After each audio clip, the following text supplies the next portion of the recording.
तेरे रंग में रंग जाए ये चंचल मन मेरा, तेरे रंग में रंग जाए ये चंचल मन मेरा, रहे साफ न हो धुंधला मन का दर्पण मेरा, मन का दर्पण मेरा,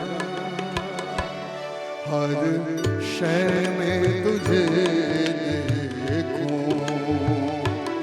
हर शय में तुझे देखूं, मेरे यही वर दो, आया मैं शरण तेरी, आया मैं शरण तेरी, भक्ति भर दो हे नाथ दयालु।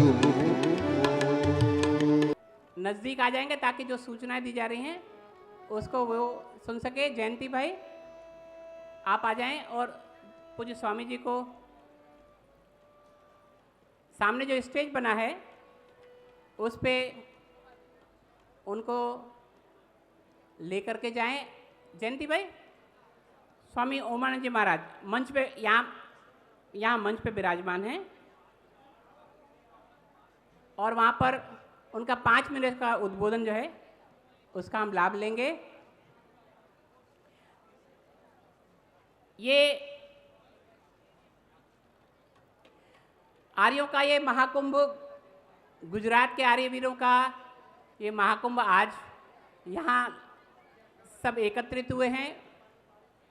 सभी के मन में बहुत उत्साह है। महर्षि दयानंद सरस्वती के 200वें जन्मदिन के वर्ष पे जो उसका आयोजन किया गया है उसमें दूर दूर से आए हुए हैं और उसका लाभ ले रहे हैं। आज 200 कुंडी हवन भी हमने यहाँ आयोजित किया और बड़ा उत्साह रहा यजमानों में कि उन्होंने जितनी आवश्यकता थी उससे ज़्यादा नाम यहाँ पर सूचित करवाए। कार्यक्रम में थोड़ा परिवर्तन किया क्योंकि इस स्थान में अगर वे बैठते तो बाकी के महानुभाव उनके लिए जगह कुछ कम पड़ती, इसलिए उनकी व्यवस्था बाहर की तरफ की हुई है। हम थोड़ी देर में वहाँ पर यज्ञ का कार्य संपन्न करवाएंगे। आदरणीय आचार्य शीतल जी जो रोजड़ से जुड़ी हुई हैं, उनके ब्रह्मत्व में यज्ञ कार्य संपन्न होगा। उनको हमारे पदाधिकारी दीपक भाई, हमारे पदाधिकारी आदरणीय शीतल जी को कहाँ कार्यक्रम होगा उसके लिए वहाँ यहीं से करवाएंगे, तो उसकी व्यवस्था कर देंगे ताकि अन्य यजमान जो है वो बैठ जाएंगे अपने स्थानों पे, ताकि सीमित समय में हम लोग पहले से ही उसकी व्यवस्था बना सकें।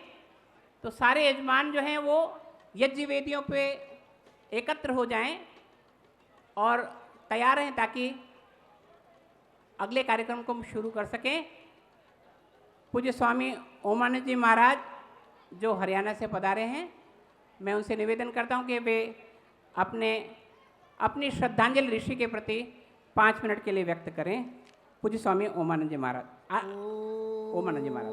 त्वमहि न पिता वसो त्वं माता शतक्रतो बभूविथे अधाते सुम्नमीमहे। ओम शांति शांति शांति। कार्यक्रम के अध्यक्ष महोदय और मुख्य अतिथि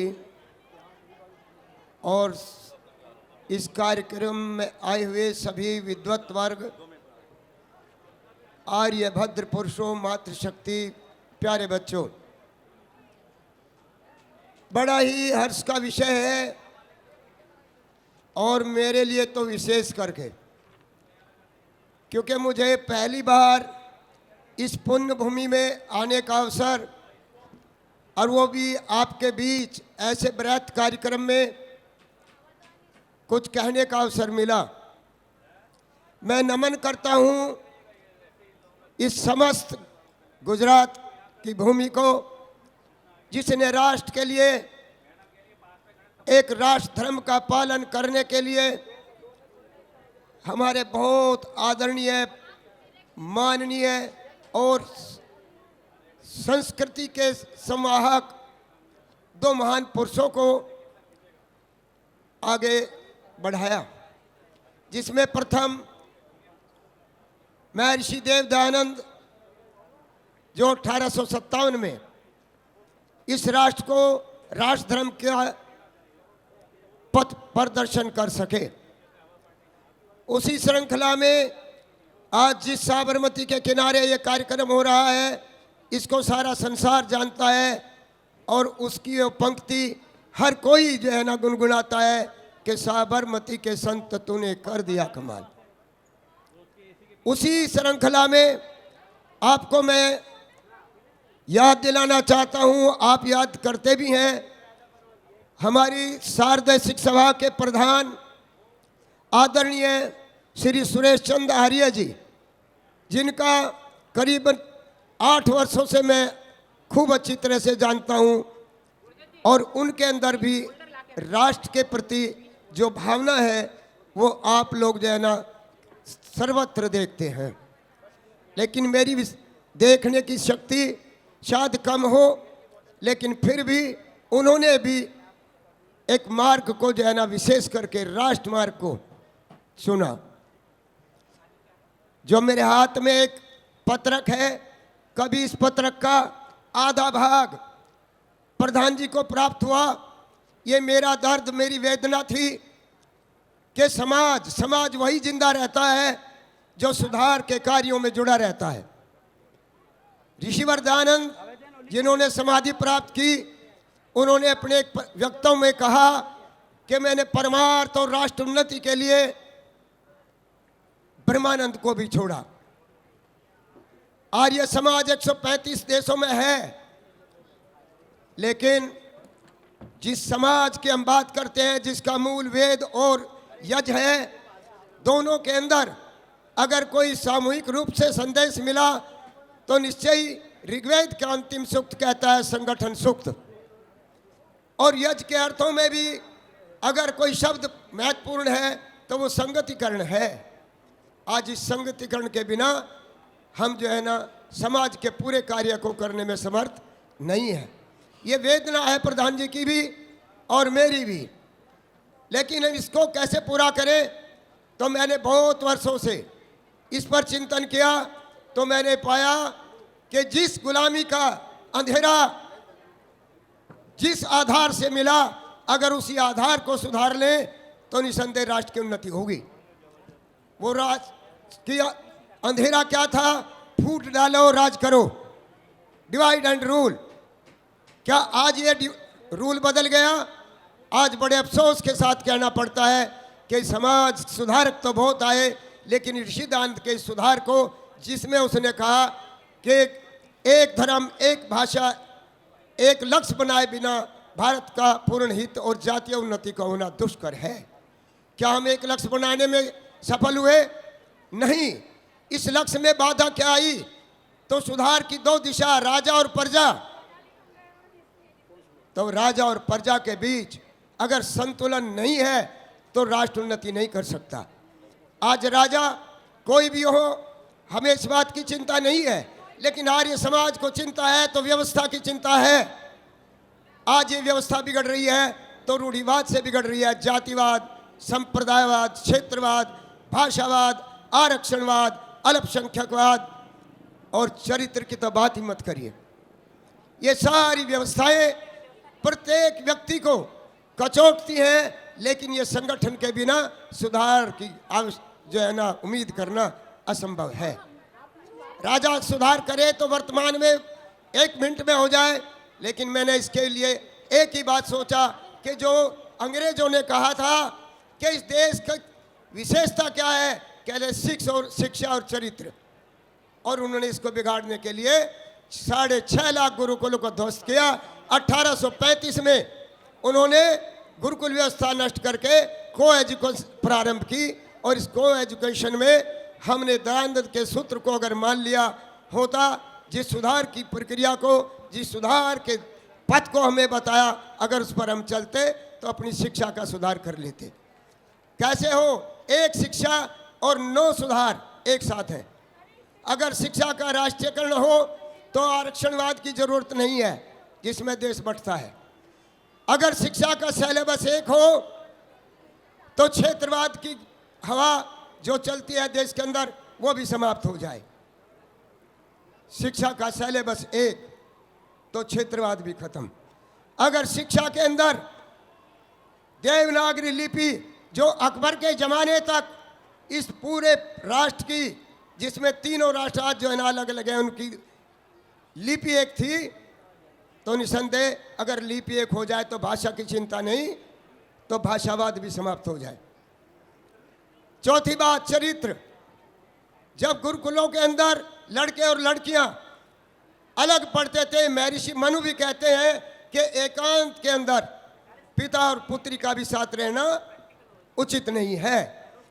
तो कम से कम आज हम शिक्षा के लिए लड़के और लड़कियों के स्कूल अगर अलग अलग हो जाए तो देश का चरित्र भी बचेगा।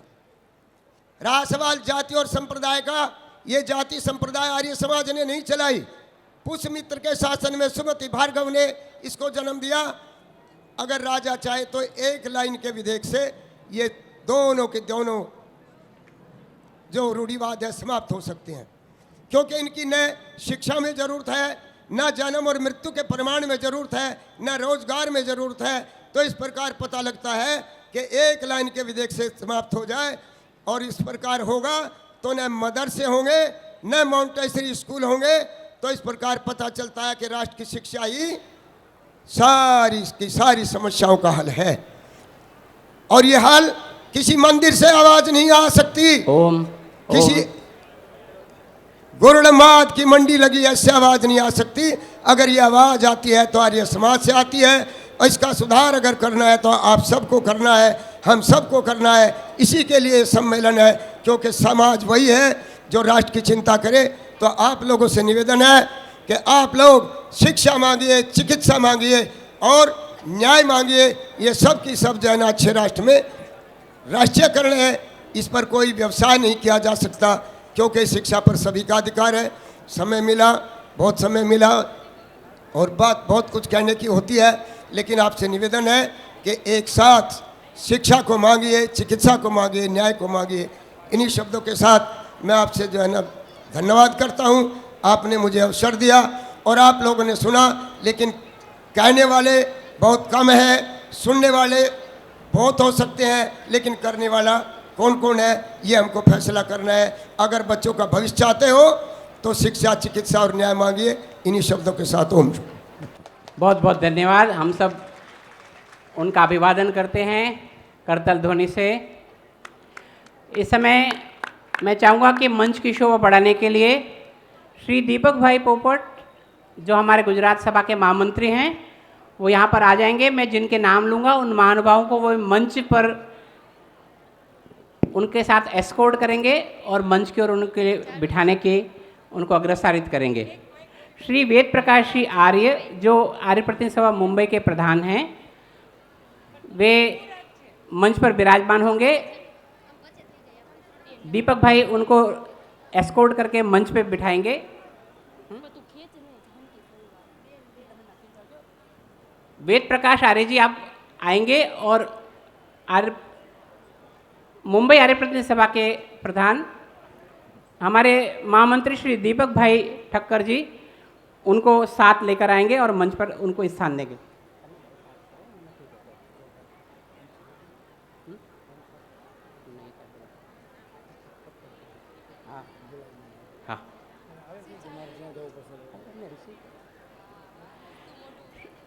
सर्वदेशीय कार्य प्रतिनिधि सभा के आदरणीय श्री प्रकाश आर्य जी, वे उप प्रधान हैं सर्वदेशीय कार्य प्रतिनिधि सभा के। मैं श्री दीपक भाई ठक्कर जी जो हमारे गुजरात सभा के महामंत्री हैं उनसे निवेदन करूंगा कि उन्हें भी वे मंच की ओर अग्रसारित करें। आदरणीय श्री प्रकाश आर्य जी, हमारे अन्य कार्यकर्ता भी श्री गुरुदत्त जी भी उन्हें मंच तक अग्रसारित करेंगे। आदरणीय श्री सज्जन सिंह कोठारी जी जो राजस्थान सरकार में भूतपूर्व लोकायुक्त रहे हैं,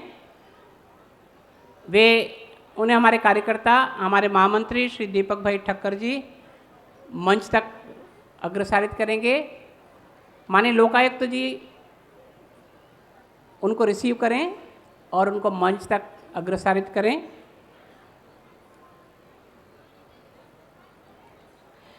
उसी के साथ मैं निवेदन करूंगा श्री अशोक आर्य जी जो श्रीमद् दयानंद सत्यार्थ प्रकाश न्यास उदयपुर गुलाब बाग के अध्यक्ष हैं, उन्हें भी हमारे महामंत्री श्री दीपक ठक्कर जी उनका अभिवादन कर रहे हैं। श्री अशोक आर्य जी उदयपुर, उन्हें भी हमारे पदाधिकारी मंच की ओर अग्रसारित कर रहे हैं। श्री किशन लाल जी गहलोत जो राजस्थान आर्य प्रदेश सभा जोधपुर के माननीय प्रधान हैं, उनसे भी निवेदन करूंगा कि वो भी मंच पर स्थान ग्रहण करें। हमारे पदाधिकारी उनको अग्रसारित करेंगे।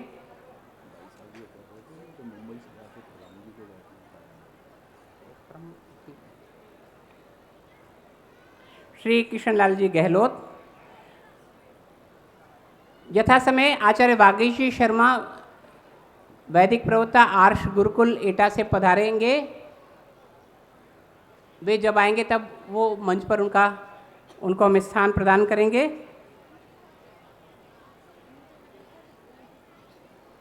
अन्य महानुभाव यथा समय मंच पर स्थान ग्रहण करेंगे। श्री आनंद कुमार जी IPS रिटायर्ड राष्ट्रीय अध्यक्ष राष्ट्र निर्माण समिति, उनकी उपस्थिति यहाँ पर यदि है, मुझे दिख नहीं रहे, यदि उनकी उपस्थिति हो चुकी है तो उन्हें कार्यकर्ता मंच की ओर अग्रसारित करेंगे। मैं आदरणीय कंचन कुमार जी से निवेदन करूंगा कि वे एक भजन अपना मधुर भजन प्रस्तुत करेंगे और सब करतल ध्वनि से श्री कंचन कुमार जी के भजन के लिए उनका अभिवादन और अभिनंदन करेंगे। करतल ध्वनि से आपकी उपस्थिति का एहसास होना चाहिए कि आप यहाँ पर सभी हाजिर हैं। एक भजन उनके द्वारा प्रस्तुत हो, ऐसे मैं निवेदन करता हूँ। जब पढ़ोगे कभी सत्यार्थ प्रकाश,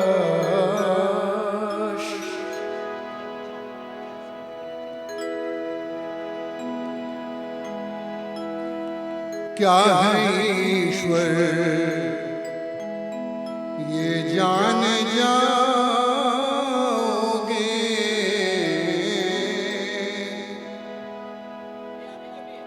तुम ऋषि को भुला न पाओगे। हाँ, महर्षि को भुला न पाओगे। जब पढ़ोगे कभी सत्यार्थ प्रकाश, क्या है ईश्वर ये जान जाओगे। हाँ, तुम ऋषि को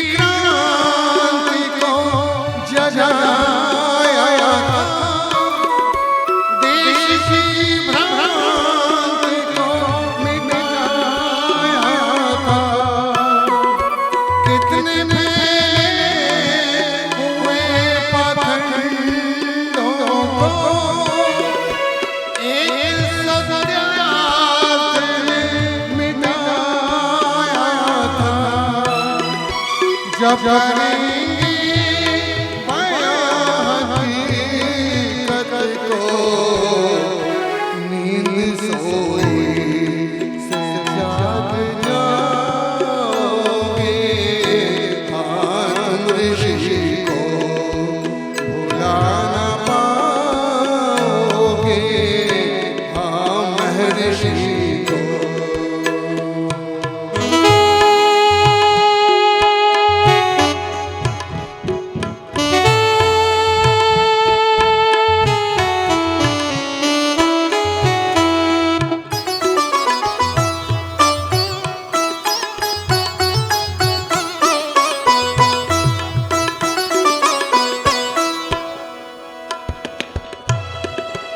जान मुर्दों में आ गई जैसे, जादू सा था जो चलाया था। कितने भटकों को मिल गई मंजिल, वेद अमृत हमें पिलाया था। जब करेंगे बयां हकीकत को, नींद सोई से जाग जाओगे। हाँ तुम ऋषि को भुला न पाओगे। जब पढ़ोगे कभी सत्यार्थ प्रकाश, क्या है ईश्वर ये जान जाओगे। हाँ तुम ऋषि को।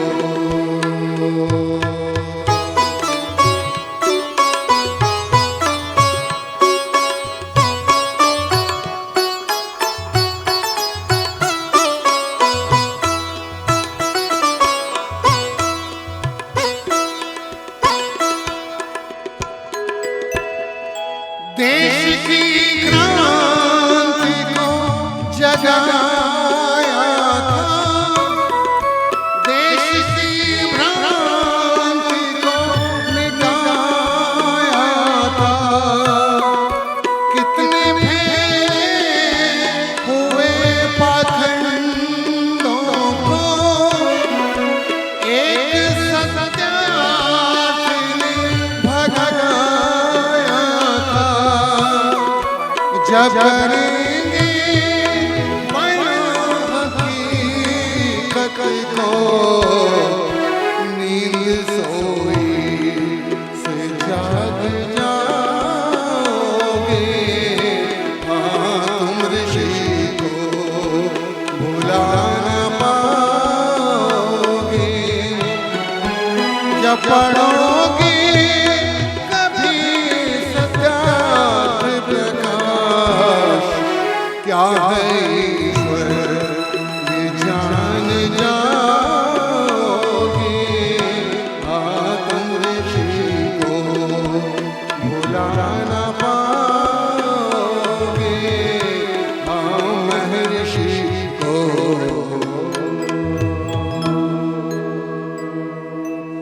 ताली बजाइए जोर से। मुझे कहने की आवश्यकता ना पड़े, आप लोग अपने उत्साह को तालियां बजा करके व्यक्त करें। बहुत मधुर स्वर में जिन भजनों को हम YouTube पे देखते हैं, रोज़ एक भजन हमारे भाई श्री कंचन कुमार जी उसमें हम सबके लाभ के लिए उसमें अपलोड करते हैं। आज उनको हम साक्षात देख रहे हैं, हमारा सौभाग्य है।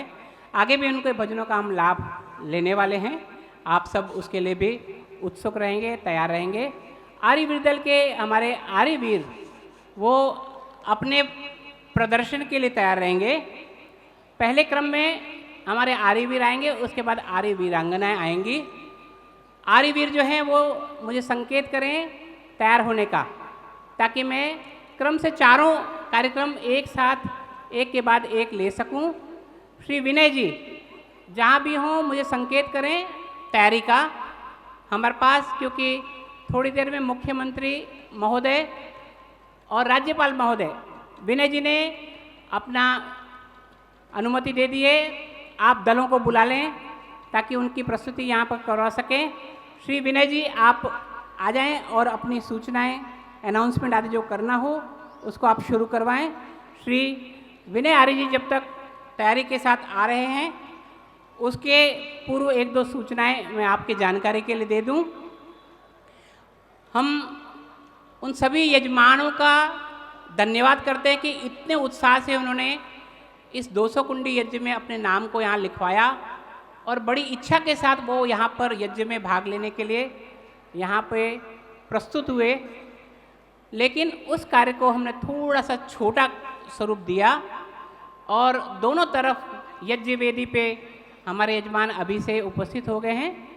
ठीक 3:45 बजे आदरणीय शीतल दीदी जो हैं वो यज्ञ का प्रारंभ करवाएंगी और वो ठीक 4:15 बजे तक चलेगा और सारे यजमान यज्ञ करेंगे। उस बीच और कोई कार्यक्रम प्रस्तुत नहीं होगा।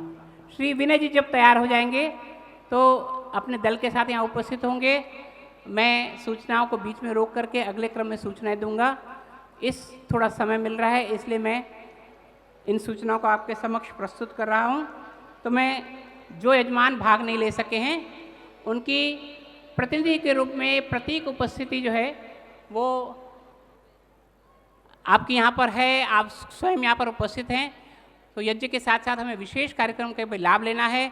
गुजरात भर से करीब 1,500 से भी ऊपर आर्य महानुभाव परिवार सहित अपने बच्चों के साथ आर्यवीर दल के साथ उपस्थित हुए हैं, तो उनको भी पूरा लाभ मिले इसलिए हम यहाँ पर जो है यज्ञ की व्यवस्था को थोड़ा दोनों मंडपों में हमने शिफ्ट किया है।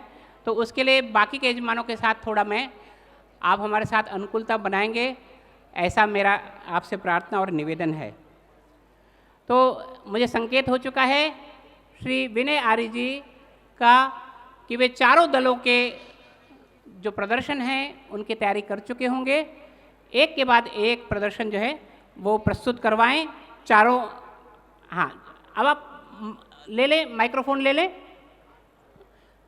मार्च पास्ट तो राज्यपाल 4 दल जो प्रस्तुत करना चाहते हैं उसे आपको करवाना है।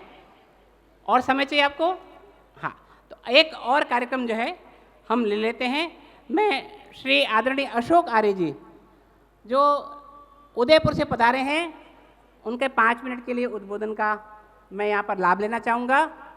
महर्षि दयानंद सर से जहाँ सत्यार्थ प्रकाश का जो है प्रणयन किया, उस स्थान पे वे 6 महीना रहे गुलाब बाग, उसको फिर से गुलजार करने का मुख्य श्रेय श्री अशोक आर्य जी को जाता है।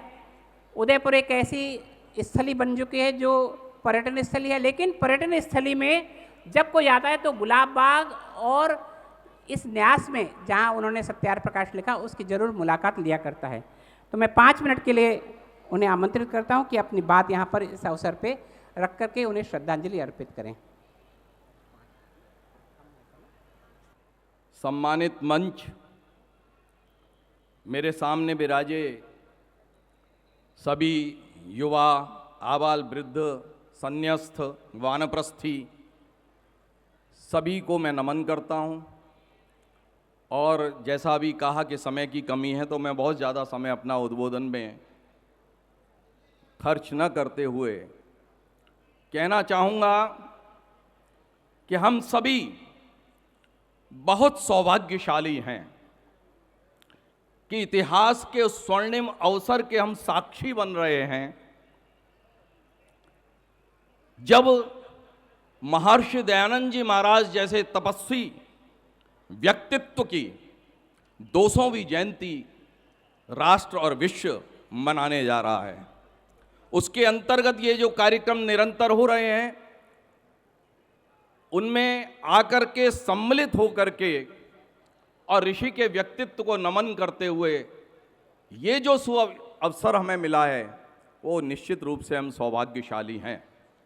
मैं कई बार सोचता हूं मित्रों, ऋषि दयानंद ने जब टंकारा से प्रस्थान किया तो उनके मन में केवल 2 विषय थे, 2 बातें थीं, 2 संकल्प थे। एक तो सच्चे ईश्वर को प्राप्त करना है और दूसरा मृत्यु पर विजय प्राप्त करनी है। केवल 2 संकल्प लेकर के वो निकले थे।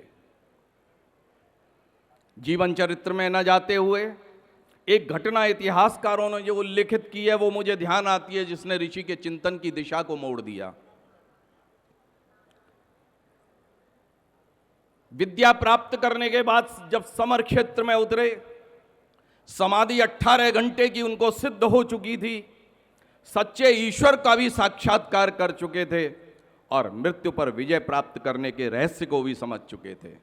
अर्थात वो जीवन मुक्त अवस्था में थे, बस उन्हें प्रतीक्षा थी शरीर पात हो और मोक्ष प्राप्त हो। एक दिन प्रातःकाल बैठे थे, समाधि लगाई हुई थी, अचानक कुछ आवाज सुन के समाधि भंग हुई। देखा एक माता अपने मृत बच्चे को पानी में बहा रही है। यह कोई विशेष बात नहीं थी, परंतु विशेष बात क्या थी कि जो कफन उसने बच्चे के ऊपर लपेटा हुआ था, उस कफन को उस माता ने उतार करके वापस अपनी लज्जा को ढकने के लिए अपने ऊपर ओढ़ लिया। यह दृश्य देख करके ऋषि दयानंद फूट फूट करके रो पड़े। यह देश जो सोने की चिड़िया कहाता था, जिसके वैभव के आगे संसार नतमस्तक था, आज उसकी यह स्थिति हो गई कि उसकी एक माता के पास अपने बच्चे के लिए कफन उपलब्ध नहीं है। ऋषि का चिंतन मुड़ा, मेरा मोक्ष तो जब होना है तब हो जाएगा, परंतु मुझे इस जनता के उद्धार के लिए कार्य करना है। इस देश को वापस उस दशा पर पहुंचाना है जिसके बारे में महर्षि मनु ने कहा था, एतद् देश प्रसूतस्य सकाशा दग्र जन्मनः स्वंसम चरित्रम शिक्षेरन पृथिव्याम सर्वमानवा। तो वो संकल्प था, और आप सभी जानते हैं ऋषि दयानंद में जिंदगी में जितने संकल्प किए एक भी निष्फल नहीं हुआ। उतर पड़े, पूरी जनमेदनी विरोध में भी थी तो उन्होंने परवाह नहीं की। कितनी बार विष के प्याले दिए गए, उन्होंने उसकी परवाह नहीं की। ऋषि दयानंद ने एक समग्र क्रांति का दर्शन प्रस्तुत किया। अल्प समय में केवल इतना कहना चाहूंगा, बहुत सारे महापुरुषों ने बहुत सारी बातें कही, बहुत सारा मार्ग निर्देशन किया, परंतु समग्र क्रांति का जो दिशा थी वो केवल और केवल ऋषि दयानंद ने प्रस्तुत की। आप देख जाइए, किसी भी क्षेत्र में देख लीजिए आप, जहां स्वराज्य की बात करते हैं, बहुत से लोग कहते हैं कि अमुक संस्था ने स्वराज्य के लिए काम किया। जरा इतिहास के पन्नों को खंगाल करके देखिए कि 1875 में किसने स्वराज्य की बात की। 1885 में जिस कांग्रेस की स्थापना हुई, ए.ओ. ह्यूम ने उसकी स्थापना की, वो क्या स्वराज्य प्राप्ति के लिए थी? जिसकी कॉन्फ्रेंस में ये प्रार्थना की जाती थी कि हे परमपिता परमात्मा, हम प्रार्थना करते हैं कि अंग्रेजों का राज्य जो है वो सुदीर्घ अवस्था को प्राप्त हो। वहाँ 1875 में महर्षि दयानंद स्वराज्य की, स्वदेशी की और स्वभाषा की बात करते हैं। ऋषि दयानंद संस्कृत के महान पंडित थे, परंतु वही क्रांतिकारी दृष्टि थी कि जनोपयोगी विषय जनोपयोगी तरीके से प्रस्तुत किए जाएं, जो जनता जनार्दन के समझ में आए। इसलिए उन्होंने अपने सारे प्रमुख ग्रंथ हिंदी भाषा में लिखे। ये उस समय का एक क्रांतिकारी कदम था, और जिसके लिए साहित्यकारों ने उनको हिंदी का प्रारंभ करने वाले व्यक्तियों में से माना। तो ऋषि दयानंद ने, आप सोचिए, जिस समय विधवाओं की दशा को ले लीजिए, आप जो है बालिकाओं की दशा को ले लीजिए, एक एक व्यक्ति के साथ 20-20 बालिकाओं का विवाह कर दिया जाता था और वो विधवा हो जाती थी। ऐसे समय में महर्षि दयानंद ने वेद की साक्षी से नारी सम्मान का जो पाठ पढ़ाया, उसका कोई सानी नहीं है मित्रों। ऋषि दयानंद के उपकारों को, भाई जी अभी मेरे बराबर में आ गए, मैं उसको समझ गया, तो मैं अपनी बात को विराम करते हुए केवल इतना कहूँगा, किसी शायर ने बिल्कुल सही कहा, गिने जाएं मुमकिन है सहरा के जर्रे, समंदर के कतरे फलक के सितारे। गिने जाएं मुमकिन है सहरा के जर्रे, रेगिस्तान के जर्रे गिन नहीं सकते, परंतु वो कहता है गिने जाएं मुमकिन है सहरा के जर्रे, समंदर के कतरे, फलक के सितारे, मगर कैसे मुमकिन है कि हम गिन सकें जो एहसा ऋषि ने किए हैं वो सारे। नमन ऐसे महान व्यक्तित्व को और आप सभी को सादर नमन। बहुत कम समय में ऋषि के जीवन के प्रसंगों को, उनके कार्यों को यहाँ पे हम सब के बीच प्रस्तुत किया और उन यादों को ताज़ा करवाया जो हम उनके जीवन चरित्र में पढ़ते रहते हैं। अगले कार्यक्रम के लिए हमारे आर्यवीर तैयार हैं। जामनगर की वीरांगनाएं वे आ चुकी हैं और क्योंकि महामहिम जी के कार्यक्रम में उतनी गुंजाइश नहीं रहेगी कि सारे कार्यक्रम उनकी उपस्थिति में प्रस्तुत हो सकें, लेकिन क्योंकि जनता के लिए कार्यक्रम है इसलिए इस कार्यक्रम के लिए आप सबके समक्ष ये आर्य समाज जामनगर की बेटियां, वे आर्य वीरांगनाएं अपनी प्रस्तुति करेंगी। जब टूटने लगे हौसला, जब टूटने लगे हौसला, तो ये याद रखना कि बिना मेहनत के हासिल तक तो ताज नहीं होते, और ढूंढ लेना अंधेरों में भी मंजिल अपनी, क्योंकि जुगनू कभी रोशनी के मोहताज नहीं होते, क्योंकि जुगनू कभी रोशनी के मोहताज नहीं होते। इसी के साथ आर्य समाज का जो पुत्र है आर्यवीर दल की स्थापना सन 1929 में महात्मा नारायण स्वामी ने की थी, जिसकी एक छोटी सी शौर्य की झलक आपके सामने प्रस्तुत करने जा रहे हैं विभिन्न समाज के आर्यवीर एवं वीरांगनाएं। सबसे पहले जामनगर के आर्य वीरांगनाएं डंबल के लिए तैयार हैं, तो मैं आपका ध्यान इधर आकर्षित चाहूंगा। कृपया आप सभी इधर ध्यान दें, और अगर आपको लगे कि इन बच्चों ने मेहनत की है तो आपकी तालियों की गड़गड़ाहट साक्षी होगी आज इनकी मेहनत की। तैयार है? इसके उपरांत लेजियम की वीरांगनाएं धांध्रा से जो आई है वो तैयार रहे। लेजियम डंबल किस प्रकार से हम अपने शरीर को बलिष्ठ बनाया जा सकता है, जो हमारी भारतीय परंपरा रही है। अस्त्र के साथ साथ शास्त्र का ज्ञान और शास्त्र के साथ साथ शस्त्र का ज्ञान होना अत्यंत आवश्यक है। ऐसा प्रमाण हमारे गुरुकुलों की शिक्षा के माध्यम से प्राचीन भारत में हमारे संदेश देते थे। उसी संदेश को आगे बढ़ाते हुए आर्य समाज और उसका पुत्र आर्यवीर दल आगे बढ़ रहा है। अभी आपके सामने डंबल।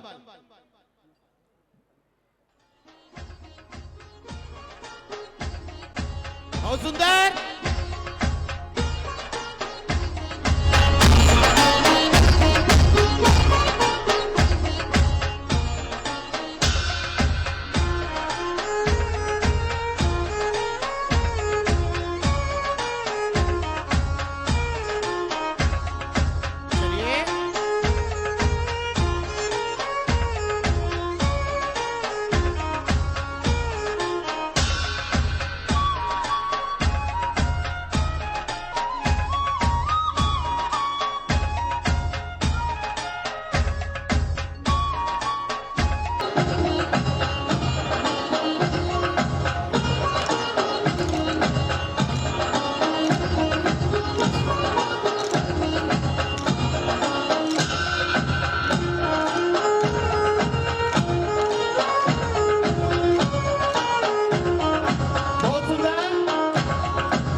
को अच्छा बना सकते हैं। बहुत सुंदर।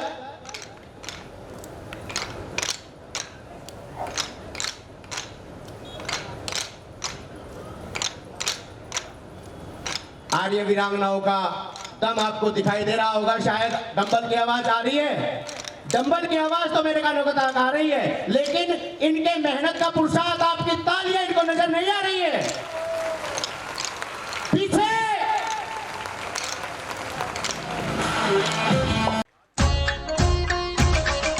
बहुत सुंदर।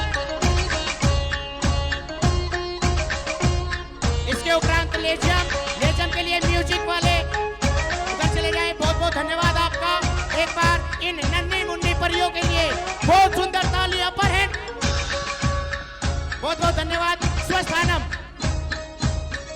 स्वस्थानम। इसके उपरांत ध्रांध्रा की आर्य वीरांगनाएं लेजन की प्रस्तुति के लिए आगे बढ़ती हुई, ध्रांध्रा की आर्य वीरांगनाएं लेजन की प्रस्तुति के लिए आगे बढ़ती हुई।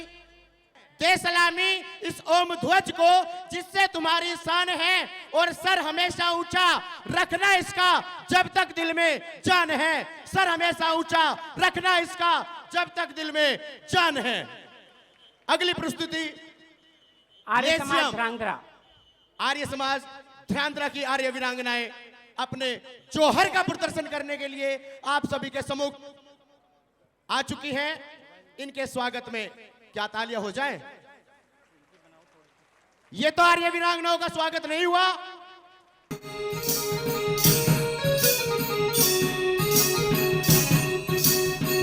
सुंदर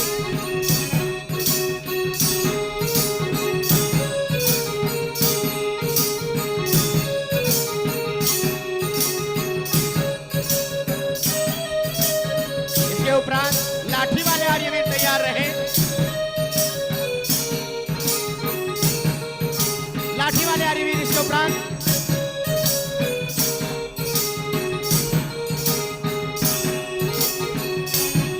बहुत सुंदर।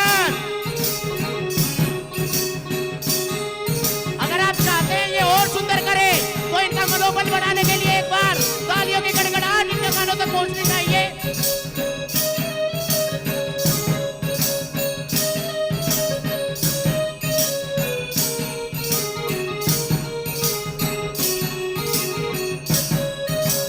अति सुंदर।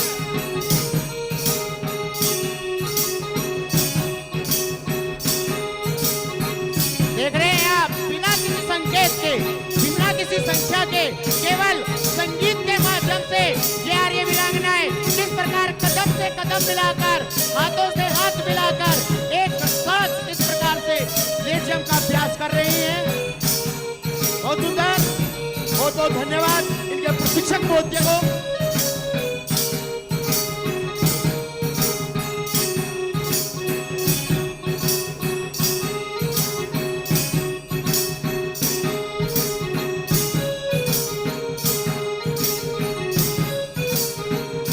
बहुत सुंदर।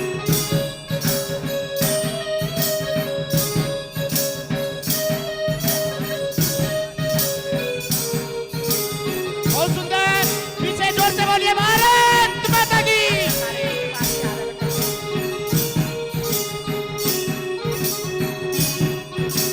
बहुत सुंदर।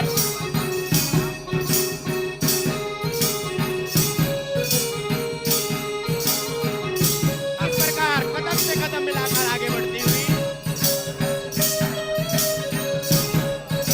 अब रास्ता कर दो खाली, आई भोज दयानंद वाली, ऐसी धारणा अपने मन में धारण किए हुए कदम से कदम मिलाकर आर्य वीरांगनाएं पद पद आगे बढ़ती हुई। बहुत सुंदर।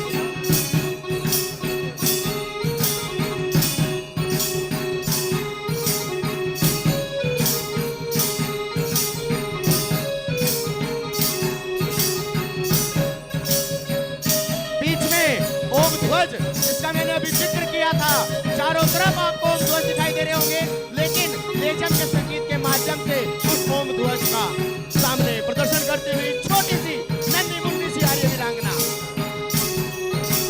बहुत सुंदर।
परम अस्ति।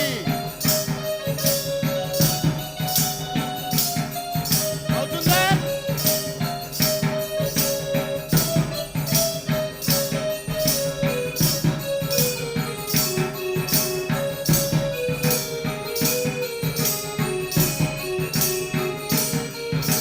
ओम कार्यक्रम को हम कार्यक्रम को समेटिए।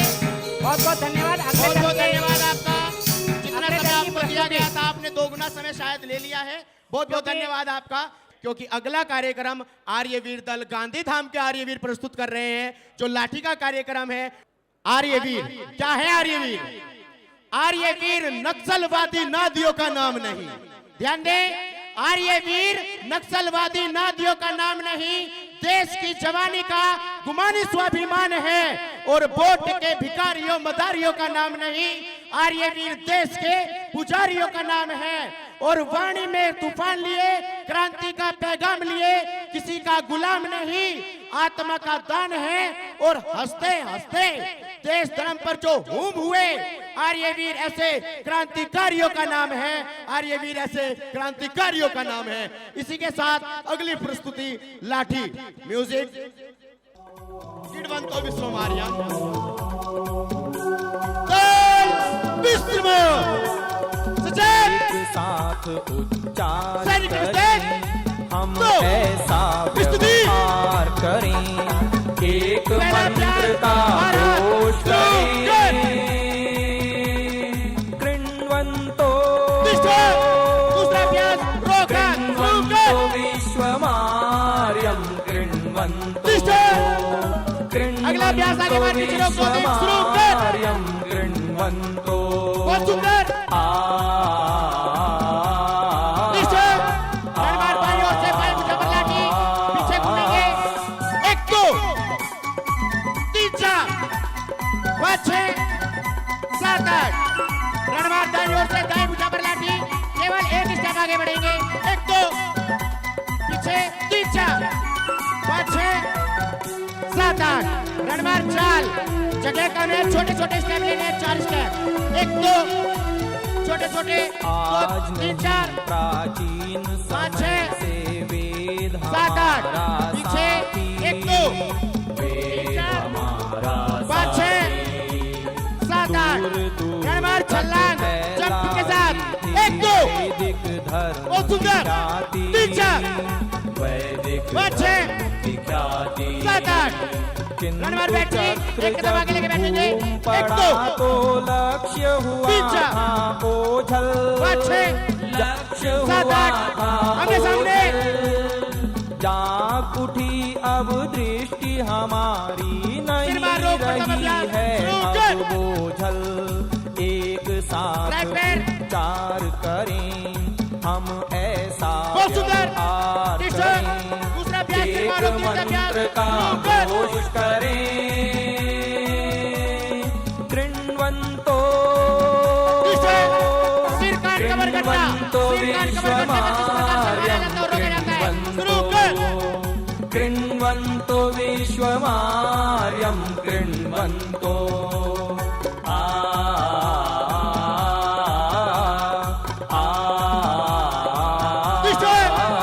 सर्कल